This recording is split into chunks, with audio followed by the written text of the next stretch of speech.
우리 옆에 있는 분들과 인사할까요? 잘 오셨습니다. 우리 앞뒤 분들과도 인사하겠습니다. 잘 오셨습니다.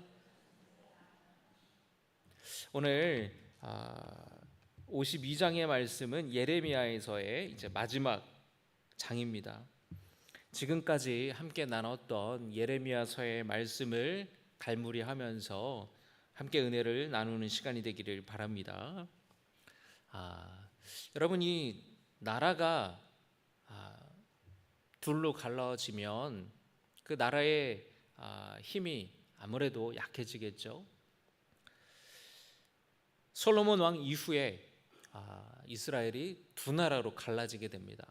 그래서 남북이 갈라지게 되는데 북쪽을 뭐라 그러냐면 북이스라엘, 남쪽을 남유다 이렇게 말합니다.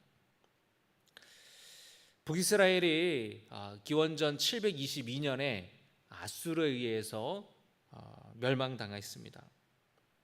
이사야 선지자는 이 아수르가 망하는 것을 보면서, 아수르에 의해서 북이스라엘이 망하는 걸 보면서 남유다의 회개를 촉구했어요. 왕들, 귀족들, 고관들, 백성들 모두가 우리도 저렇게 될 수 있다. 하나님께 돌아가야 된다. 우상 숭배를 다 폐하고 하나님께로 돌아가야 된다. 회개해야 된다. 그렇게 남유다의 회개를 촉구했습니다. 그 이사야 선지자 다음 세대의 선지자였던 예레미야 선지자도 똑같이 얘기를 했죠. 남유다 백성들이 그런데 좀처럼 회개하지 않았어요. 왜 그랬을까요? 북이스라엘이 아수르에 의해서 멸망당하는 것을 보면 우리도 지금 정신 차려야겠다. 이렇게 좀 주의하고 경계하고 선지자의 이야기를 좀 들을 법도 한데 왜 남유다도 회개하지 않고 결국에 바벨론에 의해서 멸망당하게 되는데 어떻게 그렇게 됐을까? 이 남유다 백성들이 잘못된 생각을 가지고 있었던 거예요. 어떤 잘못된 생각을 가지고 있었냐면 우리가 북이스라엘보다 낫다라고 생각을 했던 거예요. 뭐라고요? 우리가 북이스라엘보다 낫지 않은가? 우리는 저 사람들이랑 달라. 그렇게 생각했다라는 거예요.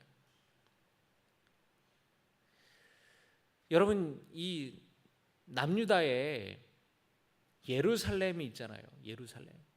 이 예루살렘이라는 이 도시, 예루살렘이 성인데 이 예루살렘 성은 하나님이 계시는 곳이잖아요. 예루살렘 성 안에 시온 산이 있습니다. 그곳은 하나님이 임재하시는 곳이에요. 그러니까 이 예루살렘 성은 그러지 않아도 천혜의 요새인데 하나님이 함께 하시기 때문에 결코 무너지지 않는다라는 생각을 남유다 백성들이 갖고 있었던 거예요. 게다가 여러분 예루살렘 안에 뭐가 있습니까?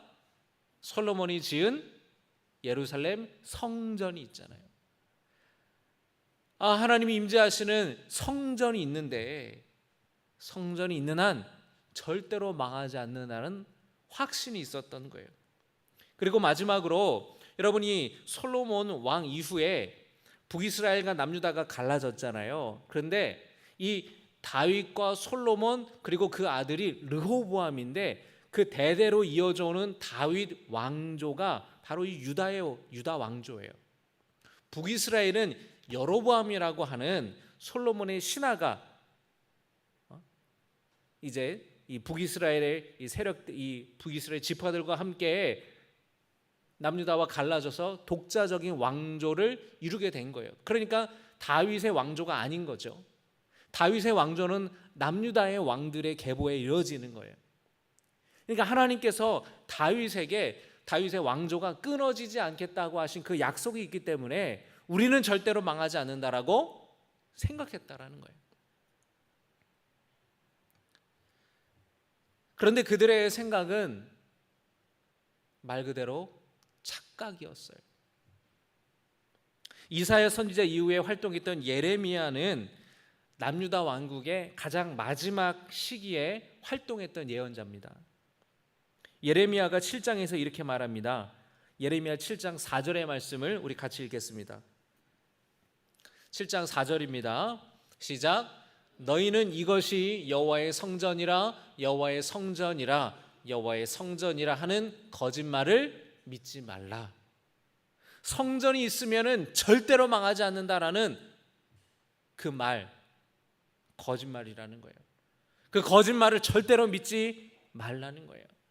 성전이 너희들을 구원해 주는 것이 아니라는 겁니다. 그 성전, 지금 여러분이 남유다 백성들은 하나님을 떠났어요. 우상 숭배하고 있었어요. 더 이상 성전은 이스라엘 백성들의 하나님을 예배하는 신앙의 중심지가 아니었다라는 거예요. 그냥 껍데기밖에 없는 건물밖에 지나지 않는 겁니다. 그 건물이 있기 때문에 우리는 망하지 않는다. 그런 말은 다 그 거짓말에 속지 말라고 예레미야 선지자는 말하는 겁니다. 4절에 이어서 5절, 6절, 7절에 예레미야가 하나님의 말씀을 이렇게 백성들에게 전했습니다. 뭐라고 말씀합니까? 같이 읽겠습니다. 시작. 너희가 만일 길과 행위를 참으로 바르게 하여 이웃들 사이에 뭐를 행하며? 정의를 행하며. 너희들이 가는 길, 너희들이 하는 행위들이 참으로 바르게 한다면, 정의를 행한다면, 그리고 6절을 읽겠습니다. 이방인과 고아와 과부를 압제하지 아니하며. 자, 여러분, 이방인과 고아와 과부들은 그 당시 그 시대 그 사회에 가장 약하고 소외된 사람들이에요. 그 사람들 압제하지 않으면, 그리고 이어서 무죄한 자의 피를 이곳에서 흘리지 아니하며 다른 신들 뒤를 따라 화를 자초하지 아니하면, 다른 신들 우상 숭배하는 것을 멈추라는 거예요. 7절에 같이 읽겠습니다. 내가 너희를 이곳에 살게 하리니 곧 너희 조상에게 영원 무궁토록 준 땅이니라. 아멘. 그러니까 성전이 있으니까 우리는 망하지 않는다. 그게 아니라 너희들의 사는 길과 행위가 바르고 정의를 행하고 힘없는 자를 압제하지 않고 우상 숭배를 멈출 때에 이 땅에서 영원히 살게 될 것이라는 말인 거예요. 예루살렘 성이 있어서, 내가 거기 살기 때문에, 예루살렘 성전이 있어서 우리 왕들이 다윗의 후손인 다윗 왕조기 때문에 그것보다 더 중요한 게 있다라는 겁니다. 하나님의 백성으로 정체성을 지키며 살아가고 하나님과 맺은 언약을 신실하게 지키는 것, 그것이 바로 살 길이라고 예레미야 선지자는 말하고 있는 거예요. 다시 말하면 외적인 것, 그것이 우리를 구원해 주는 것이 아니라 우리 내면의 것이, 우리 마음의 중심에 우리 믿음이, 그 믿음에서 나타나는 하나님 자녀로서의 바른 삶이 있을 때에 그것이 하나님의 심판을 피하게 되는 것이고, 그것이 살 길이라는 거예요. 여러분, 이것이 우리에게 시사하는 바가 크지 않습니까? 그런데 이 예레미야의 이 하나님의 말씀을 대언했던 예레미야, 이 얘기를 남유다 왕들과 고관들과 백성들은 귀담아 듣지 않았어요. 듣기 싫어했고 회개하지 않았고 그들의 삶을 돌이키지 않았습니다. 결국에 바벨론에 의해 하나님의 심판을 받게 됐습니다.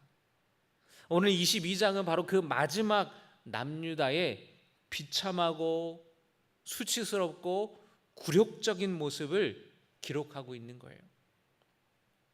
남유다의 마지막 왕이었던 시드기야 왕, 그는 그의 형이었던 여호야김 왕의 모든 행위를 본받아 여호와 보시기에 악을 행했다라고 말씀하고 있습니다. 52장 2절의 말씀을 우리 같이 읽겠습니다. 52장 2절입니다. 시작.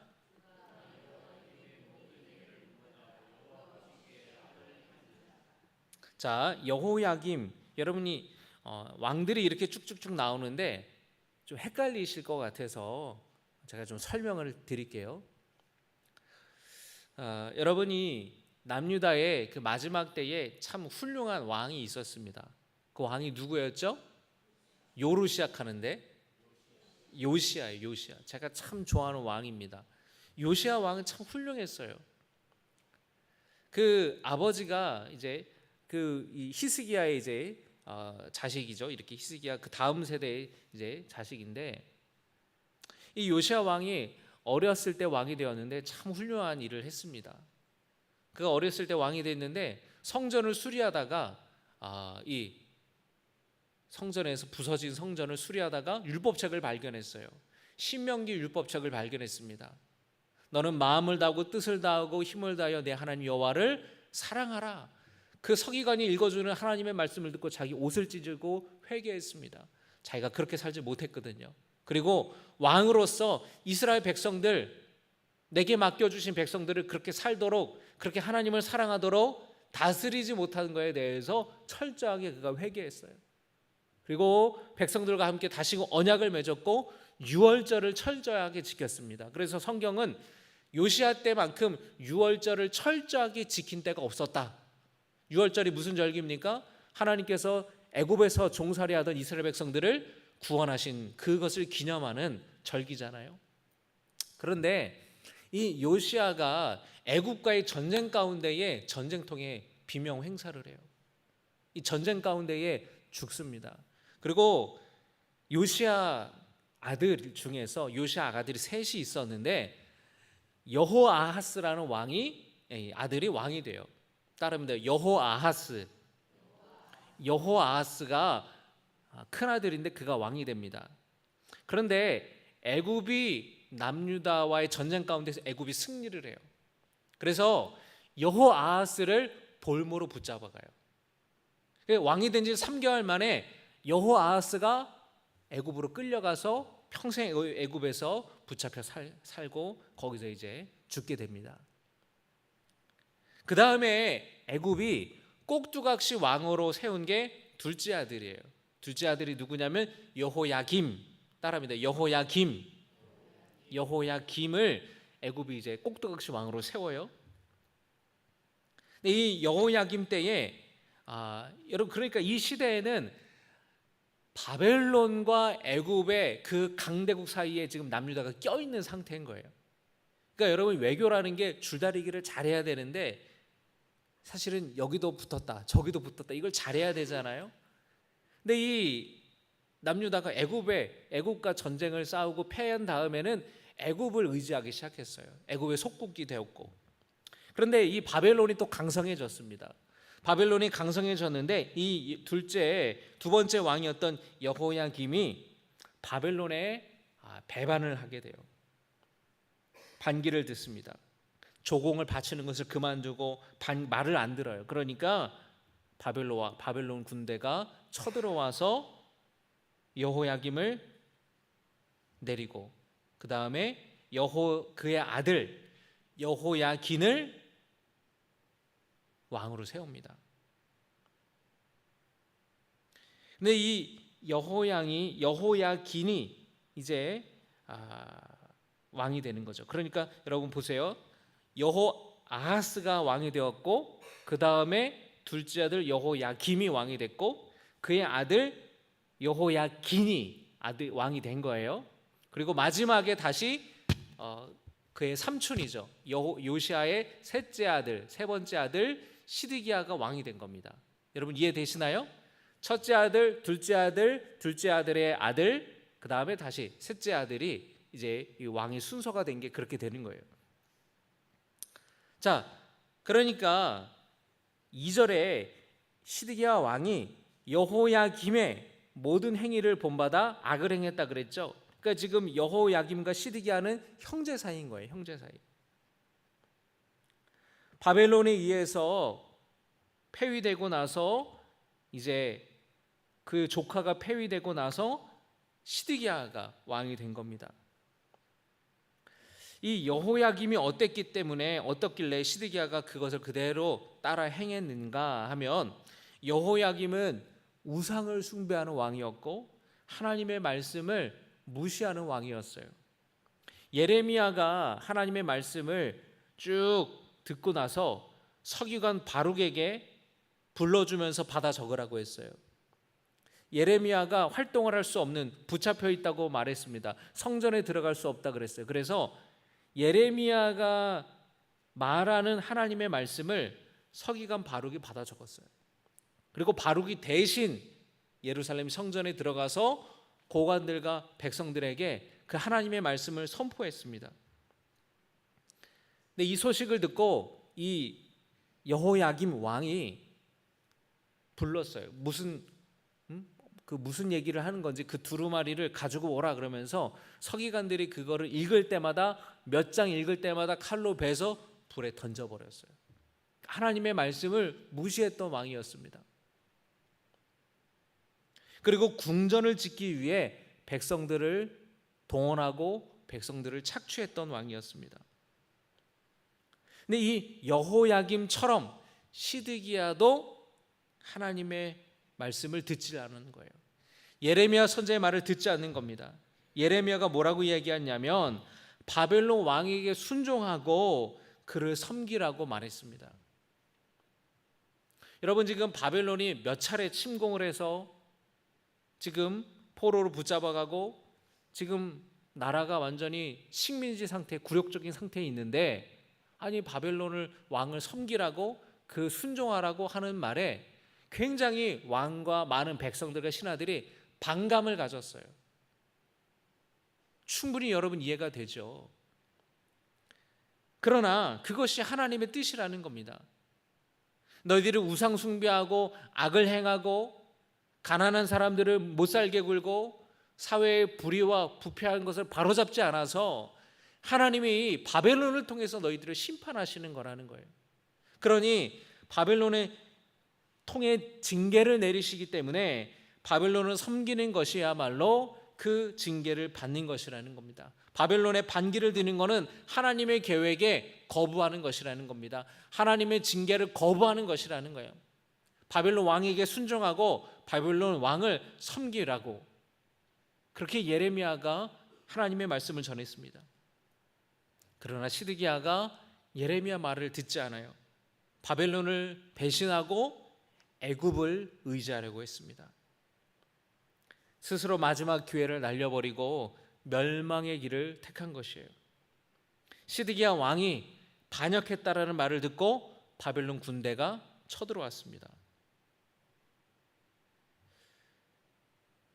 바벨론 군대가 와서 여호야긴 왕을 포로로 붙잡아가고 꼭두각시 왕을 세운 게 시드기야인데, 그 시드기야가 반역을 하니까 바벨론 왕이 더 열받는 거예요. 괘씸한 거예요. 그래서 이제 이 바벨론 군대가 쳐들어왔습니다. 시드기야 왕이 애굽에게 도와달라고, 군대를 보내달라고. 그래서 애굽이 군대를 보내요.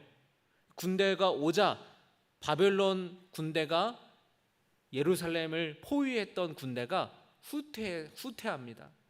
완전히 돌아간 건 아니에요. 후퇴한 듯 보였던 바벨론 군대가 다시 쳐들어왔어요. 그때가 시드기야가 왕이 된 지 9년째 되던 날이에요. 시드기야 9년 때 있었던 일이에요. 여러분, 이 고대의 전쟁에 공성전이라고 하는, 성을 함락해야 되는 전쟁을 많이 했는데, 성을 함락하는 방법이 여러 가지가 있습니다. 여러분, 어떤 방법이 있을까요? 성벽을 타고 올라가는 거예요. 공격하는 입장에서 성벽을 타고 올라가서 성 안으로 들어가는 방법이 있겠죠. 그러니까 여러분, 이 사다리 같은 걸 올리고 성벽을 막 타고 높은 성벽을 올라가서 성을 함락해야 되는데, 여러분 한번 생각해 보세요. 공격하는 게 쉬울까요? 방어하는 게 쉬울까요? 방어하는 게 훨씬 쉽죠. 막 적군들이 성벽 타러 올라오면은 위에서 화살을 쏘든지 아니면은 돌을 던지든지, 올라가는 입장에서, 공격하는 입장에서는 굉장히 많은 피해를 감수해야 되는 공격 방법인 거예요. 그렇기 때문에 그런 식으로 성을 함락하려면 군사의 수가 몇 배는 많아야 되고 굉장히 피해도 컸습니다. 그러니까 이건 굉장히 어려운 방법이에요. 그러니까 성을 함락하는 또 다른 방법 중에 하나는 뭐냐면 포위하고 그냥 기다리는 거예요. 세워라 내워라. 지금 성 안에서 시위하고 있는 사람들을 말려 죽이는 거예요. 바빌론 군대가 취했던 방법은 두 번째였습니다. 무려 1년 반 동안 예루살렘 성을 바벨론 군대가 포위했어요. 여러분, 시간이 갈수록 성 안에 있는 사람들, 성 안에 있는 상황이 어떻게 될까요? 점점 어려워지는 거죠.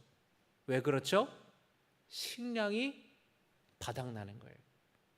성 안에 있는 사람들이 먹는 그 식량을 조금씩 평소 먹는 것보다 줄인다고 하더라도 이건 시간 싸움이에요. 길어지면 길어질수록 이길 수가 없는 싸움이에요. 1년 반이 되니까 식량이 다 바닥난 거예요. 그러니까 사람들이 막 아우성치고 살려달라 그러고 물도 떨어지고 식량도 떨어지고 사기도 떨어지고 극심한 굶주림과 혼란 속에 백성들이 고통을 당하는 거예요.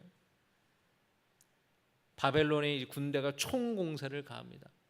그리고 결국에 성벽이 파괴됐어요. 남유다의 군사들이 다 겁에 질린 채 도망가기 시작했습니다. 그리고 그때에 이 시드기야 왕이 몇몇의 군사들과 함께 비밀 통로로 성을 빠져나가요. 7절의 말씀을 우리 같이 읽겠습니다.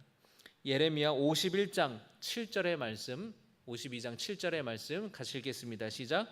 그 성벽이 파괴됨에 모든 군사가 밤중에 그 성에서 나가 두 성벽 사이 왕의 동산 견문 길로 도망하여 갈대아인들이 그 성읍을 에워쌌으므로 그들이 아라바 길로 가더니 지금 여러분 어디로 도망가려고 했냐면 애굽으로 도망가려고 했던 거죠. 애굽을 의지했기 때문에. 그런데 바벨론 군대가 시드기야를 추격하여 그를 붙잡습니다. 그리고 이 바벨론의 왕에게로 이 시드기야 왕이 끌려가요. 그리고 시드기야가 보는 앞에서 시드기야의 아들들을 죽입니다. 그리고 그의 두 눈을 뽑아요. 그러니까 시드기야 왕이 마지막으로 봤던 장면이 자기 아들들이 처참하게 죽임당하는 모습이었어요. 그리고 그는 두 눈이 뽑히고 바빌론 포로로 끌려가게 됩니다. 평생 감옥에서 지내며 그가 죽음을 맞이하게 돼요. 하나님의 뜻을 따르지 않고 거부하고 그리고 혼자 살기 위해 도망쳤던 시드기야는 자신도 구하지 못하고 백성들도 구하지 못했습니다. 시드기야 왕은 분명히 예레미야 선지자가 하는 그 말씀을 들었어요. 그러나 그는 거부했습니다. 신하들 눈치를 보고 바벨론에 대해서 적대적인 반감을 갖고 있었던 신하들, 백성들의 눈치를 보느라 하나님의 말씀을 따르지 못했어요. 회개할 기회가 주어졌지만 거부했습니다. 그런데 이 잘못이 시드기야 왕의 잘못만입니까? 수많은 고관들, 백성들 또한 예레미야 선지자의 말을 듣기 싫어하고 거부했던 것이죠. 결국 그들 모두가 하나님의 심판을 받고 말았습니다. 그 많은 고관들이 붙잡혀 죽고 포로로 끌려갔어요. 그런데 오늘 말씀은 거기서 끝나지 않습니다. 앞서 포로로 끌려간 여호야긴, 여호야긴이 누구죠?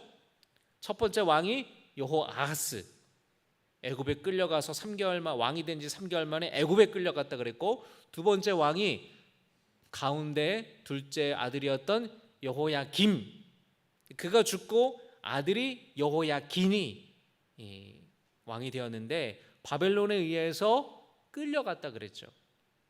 근데 그 바벨론에 의해서 끌려갔던 여호야긴에 대한 말씀이 지금 마지막에 나옵니다. 뭐라고 되어 있느냐? 그 여호야긴 왕이 감옥에서 풀려났다라는 거예요. 그리고 바벨론 왕에게 존귀함을 얻으며 살았다고 기록하고 있습니다. 52장 31절에서부터 34절까지 제가 읽어드리겠습니다. 유다 왕 여호야긴이 사로잡혀 간 지 37년, 곧 바벨론의 에윌 무로닥 왕의 즉위 원년 12째 달 25째 날, 그가 유다의 여호야긴 왕의 머리를 들어주었고 감옥에서 풀어주었더라. 이 기록은 성경 외에도 이 바벨론의 고대 문헌에도 기록이 되어 있어요. 32절입니다. 그에게 친절하게 말하고 그의 자리를 그와 함께 바벨론에 있는 왕들의 자리보다 높이고 그 죄수의 의복을 갈아입혔고 그의 평생 동안 항상 왕의 앞에서 먹게 하였으며 그가 날마다 쓸 것을 바벨론의 왕에게서 받는 정량이 있었고 죽는 날까지 곧 종신토록 받았더라. 자, 여러분, 이 요시아의 세 아들 중 둘째 아들 여호야김의 아들이었던 여호야긴 왕이 회복되는 이 사건은 포로로 끌려간 유다 백성들에게 미래에 대한 희망의 불씨를 지피는 사건이었다라는 거예요. 하나님께서 예레미야에게 하셨던 그 예언이 이루어지는 것을 보면서 이스라엘 백성들이 무슨 생각을 했을까요? 70년이 지나면 다시 돌아오게 될 거라고, 하나님께서 회복시켜 주실 거라고 약속하셨잖아요. 나무가 잘려도 그 구루턱이 밑동은 살아있다.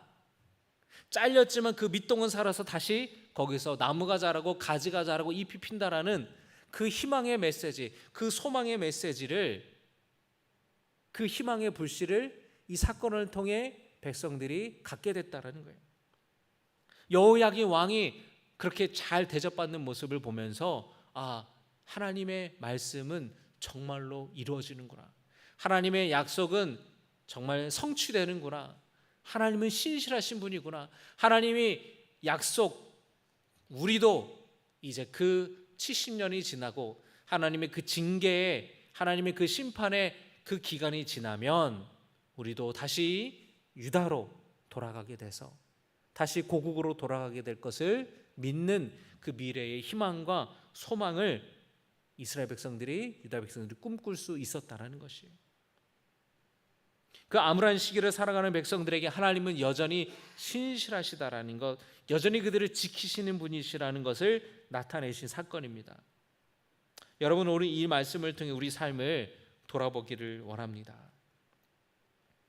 이 52장은 비극적인 사건을 이야기할 뿐만 아니라 동시에 희망을 보여주는 사건이기도 하죠. 하나님의 말씀을 거부하고 불순종했던 대가는 너무나 컸습니다. 예루살렘 성이 자신들을 지켜준다고 믿었는데, 성전이 있어서 망하지 않는다고 생각했는데, 다윗 혈통이 그들을 지켜준다고 생각했지만, 그들은 외적인 것을 자랑할 것이 아니라 그들의 마음의 중심에 하나님을 모시고 살아가야 했어요.